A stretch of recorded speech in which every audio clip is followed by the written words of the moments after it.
Bismillahirrahmanirrahim. Assalamualaikum warahmatullahi wabarakatuh. Selamat siang, salam sejahtera untuk kita semua. Sebelum kita awali perkuliahan pangan dan gizi pada kali ini, marilah kita buka dengan berdoa. Berdoa menurut agama dan bacaan masing-masing dipersilahkan.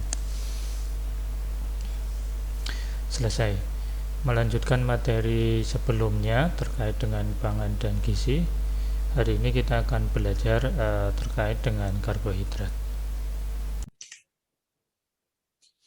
Baik, kita akan lihat satu persatu. Yang pertama adalah pati. Jadi pati merupakan homopolimer glukosa dengan ikatan alfa glikosidik. Jadi berbagai macam pati tidak sama sifatnya tergantung dari panjang rantai karbonnya serta apakah lurus atau bercabang. Nanti kita akan mengenal yang namanya amilopektin dan amilosa. Ya. Amilopektin itu yang terlarut, sedangkan amilopektin itu yang tidak terlarut. Selain itu perbedaannya, amilosa itu strukturnya lurus, ya, rantai karbonnya lurus, sedangkan amilopektin mempunyai cabang. Ya, ini sebagai contoh. Coba perhatikan gambar di slide ini, bahwa ini yang kita sebut sebagai amilosa, ya, sedangkan ini yang bercabang kita sebut sebagai amilopektin. Di mana amilosa dan amilopektin ini katanya berbeda, ya.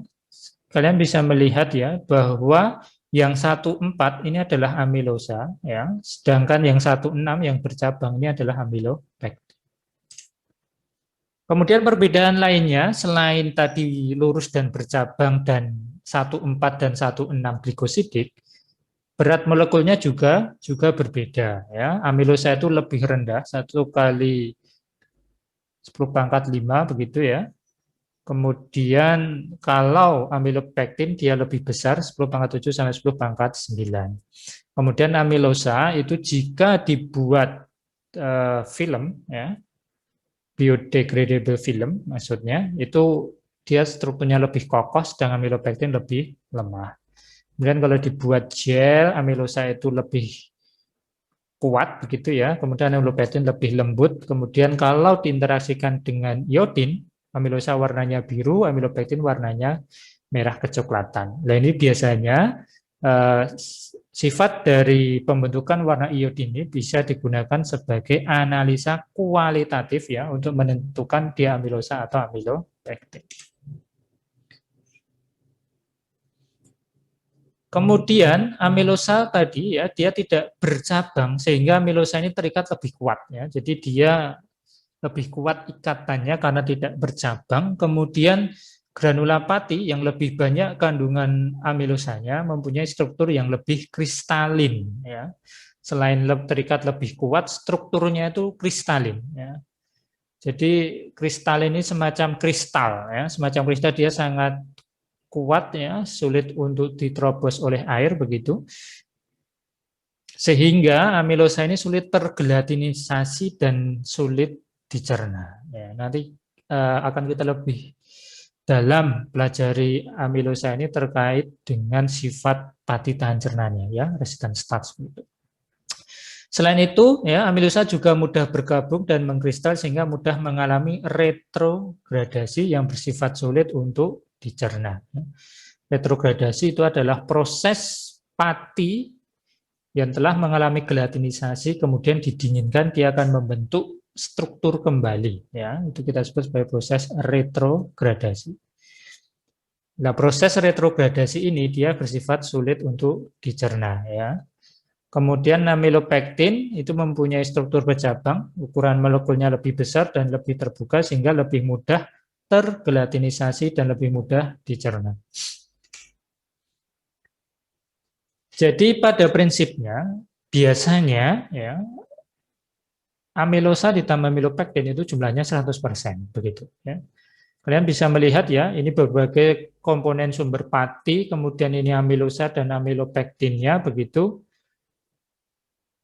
Ternyata sumber pati yang berbeda itu jumlah amilosa dan amilopektinnya juga berbeda begitu ya. Sagu misalkan amilosanya 27, amilopektinnya 73 begitu ya. Kemudian beras itu amilosanya 17, amilopektinnya 83. bikayu 17, kemudian amilopektinnya 83 dan lain sebagainya begitu. Kemudian contohnya untuk kacang-kacangan atau leguminosa ini saya ambilkan penelitian dari jurnal ya, koro pedang itu amilosanya 33, amilopektinnya 67. Artinya bahwa leguminosa, contohnya koro pedang itu ternyata amilosanya cukup tinggi begitu ya, dibandingkan dengan sumber pati baik serealia maupun umbi-umbian. Kemudian jenis pati itu juga akan berpengaruh terhadap ukuran granula ya dan bentuk granula. Sebagai contoh ini jagung ya, bentuknya lebih teratur, kemudian bentuknya mirip segi 5 ataupun segi 6, kemudian kentang dia oval begitu ya. Beras dia oval tapi ukurannya lebih kecil. Ini sagu, ini tapioka atau singkong, kemudian ini gandum. Jadi intinya dari gambar ini bahwa tiap jenis granula pati itu mempunyai ukuran dan bentuk granula yang berbeda. Jadi kalau kalian melihat pati ya, satu butir pati itu kemudian kalian amati dalam mikroskop, nanti akan bentuknya semacam ini begitu ya. Ini sebagai contoh hasil penelitian saya begitu. Ini adalah koro pedang alami, ini koro pedang yang telah dimodifikasi. Jadi kalian bisa melihat ya, ketika kacang-kacangan atau leguminosa itu kemudian diamati di bawah mikroskop, bentuknya unik begitu ya, bentuknya agak oval, tetapi kalian bisa melihat di tengahnya itu kayak ada rekahan begitu ya, rekahan. Kalau dari penelitian ini kesimpulannya adalah ketika dimodifikasi atau tanpa dimodifikasi itu ukuran dan bentuk granula patinya tidak berubah atau tidak berbeda nyata. Ini sebagai contoh granula pati kentang diamati dalam mikroskop 1000 kali perbesarannya ya, kalian bisa melihat dia bentuknya oval begitu. Kalau ini 2 dimensi, ini 3 dimensi ya. Jadi ketika 3 dimensi itu bentuknya semacam ini ya. Jadi tidak hanya bayi di USG 3 dimensi begitu ya, tetapi pati secara kalau diamati dengan scanning elektron mikroskop. Jadi kalau kalian ingin mendapatkan gambar semacam ini, kalian menggunakan yang namanya scanning elektron mikroskop begitu ya. Nanti akan bisa mendapatkan 3 dimensi semacam ini. Dan nanti kita akan bisa melihat ya, ini sebagai contoh saya ambilkan dari hasil penelitian di jurnal ya internasional, bahwa ini kalian bisa melihat ya, permukaannya ini tidak semulus yang ini begitu ya. Ada kayak bulatan-bulatan begitu ya. Pori-pori begitu. Nah, ini biasanya adalah hasil pati modifikasi begitu ya. Jadi nanti dia permukaannya tidak rata atau tidak halus begitu, tapi ada pori-porinya ini, di mana pori-porinya nanti bisa mempermudah enzim untuk masuk begitu ya, sehingga nanti akan berubah sifat fisikokimianya atau fungsionalnya, sehingga nanti akan kita dapatkan pati modifikasi yang seperti kita harapkan sifatnya. Kemudian selulosa.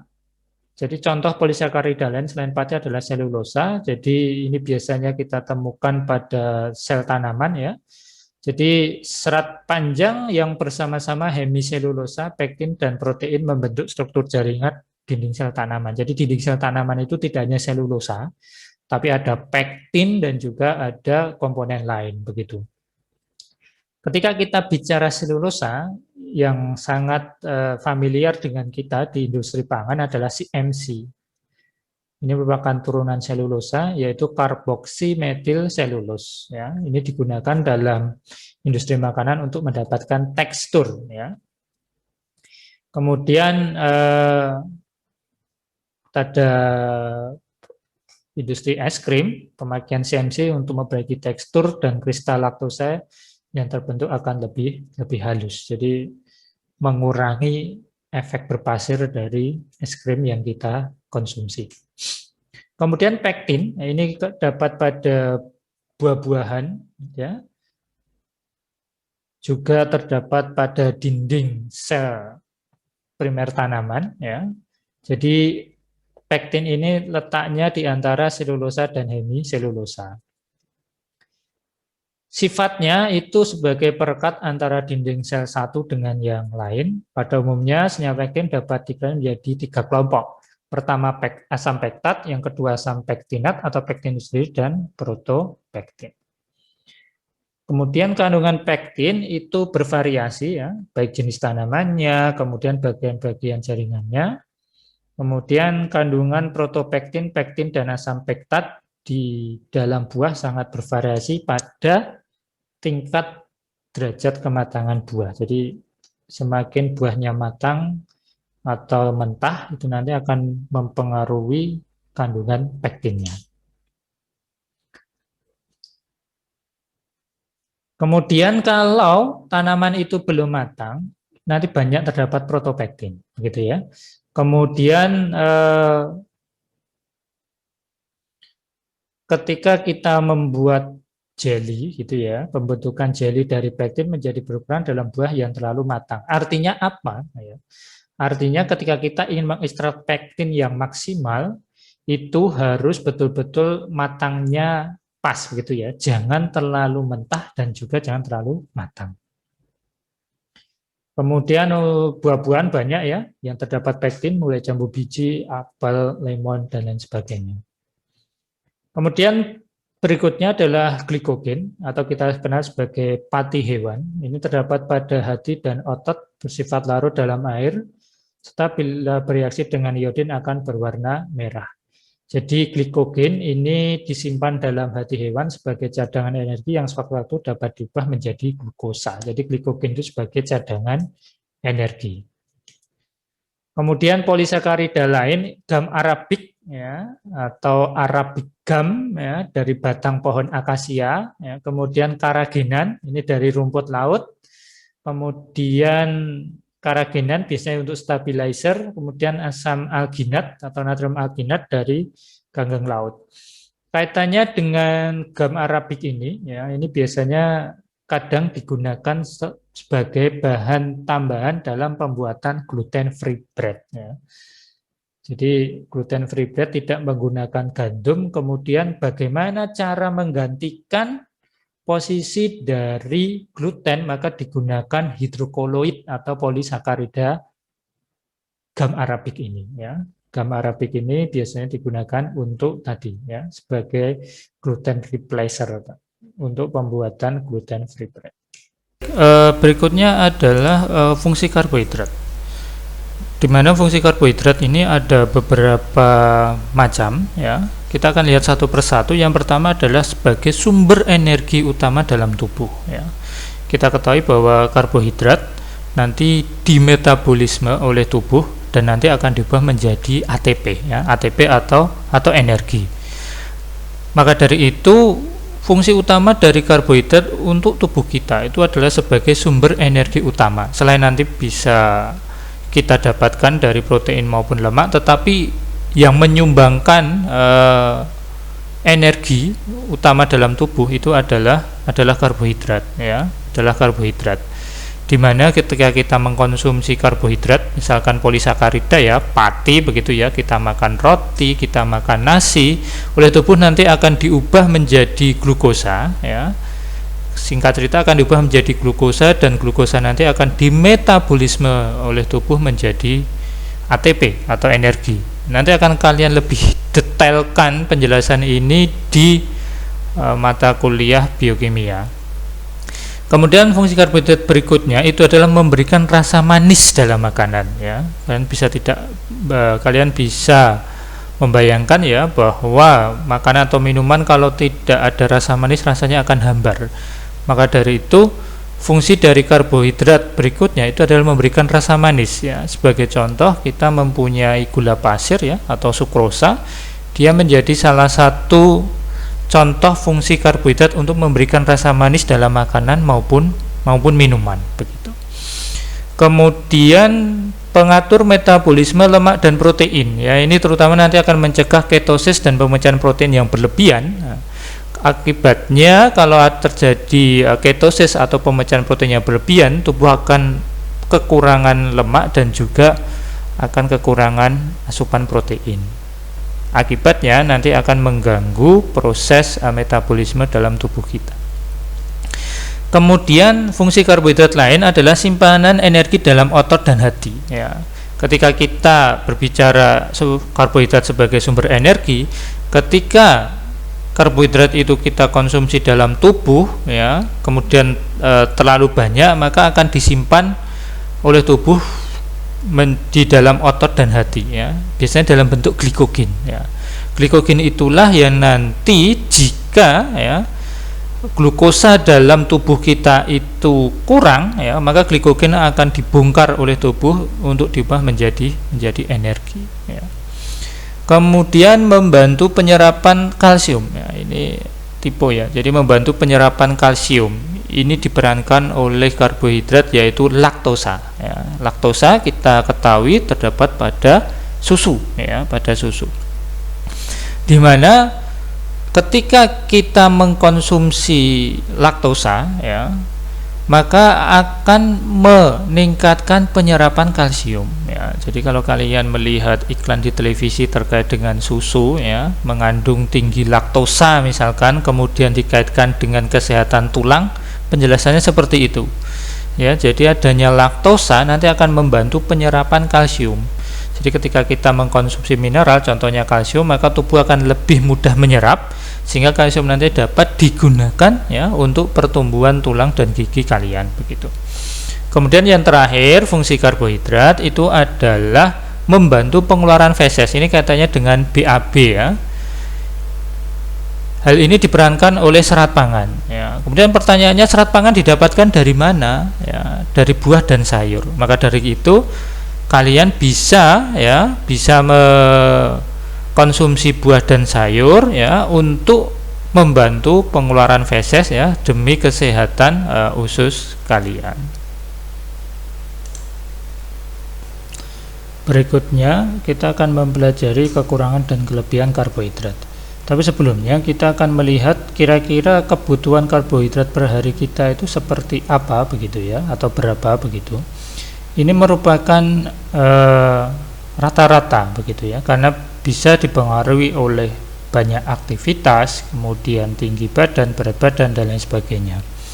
Untuk perempuan, ya, usia kalian, ya, 19 sampai 29 tahun itu 309 gram per hari, ya, sedangkan laki-laki itu 375 gram per hari. Jadi laki-laki itu asupan karbohidratnya lebih tinggi daripada perempuan. Kemudian kalau misalkan kita asupannya kurang atau kelebihan, bagaimana dampaknya? Kalau kurang, ya, kalau kita kekurangan asupan karbohidrat, nanti akan mengakibatkan kekurangan kalori dan protein, ya. Penyakitnya yang namanya adalah marasmus, ya. Gambarnya seperti tertera di bawah, ya, jadi tubuh kurus kering dan lain sebagainya, begitu. Kemudian kekurangan karbohidrat lainnya itu adalah hipoglikemia, ya. Hipoglikemia ini penyakit karena kekurangan asupan karbohidrat, ya. Sebagai contoh gejalanya lemah, letih, lesu, begitu, ya, sering sakit kepala dan lain sebagainya. Kemudian untuk kelebihan asupan karbohidrat nanti akan mengakibatkan yang namanya diabetes mellitus atau kencing manis, ya. Ada dua tipe, ya, DM1 dan DM2. DM1 itu karena genetik, begitu, karena DM2 karena kesalahan lifestyle dalam hidup. Artinya dia kelebihan karbohidrat, asupan karbohidrat, tetapi kurang olahraga dan lain sebagainya, hingga nanti akan mengakibatkan penyakit jantung koroner. Kenapa diabetes mellitus bisa menyebabkan jantung koroner? Ya karena ketika kita mengidap diabetes mellitus, nanti akan mengakibatkan gangguan pembuluh darah kita, ya, sehingga nanti akan menyebabkan penyakit jantung. Kemudian kelebihan yang lainnya itu nanti akan mengakibatkan obesitas, ya, alias kegemukan. Jadi ketika kalian mengkonsumsi karbohidrat berlebih, ya, kurang olahraga dan sebagainya, nanti akan mengakibatkan obesitas atau kegemukan. Saya kira itu saja untuk materi kali ini. Terima kasih banyak atas perhatiannya. Selamat siang. Salam sehat selalu. Kalau benar berasal dari Allah pemilik segala ilmu, kalau salah berasal dari saya pribadi. Berarti beda ya. Assalamualaikum warahmatullahi wabarakatuh.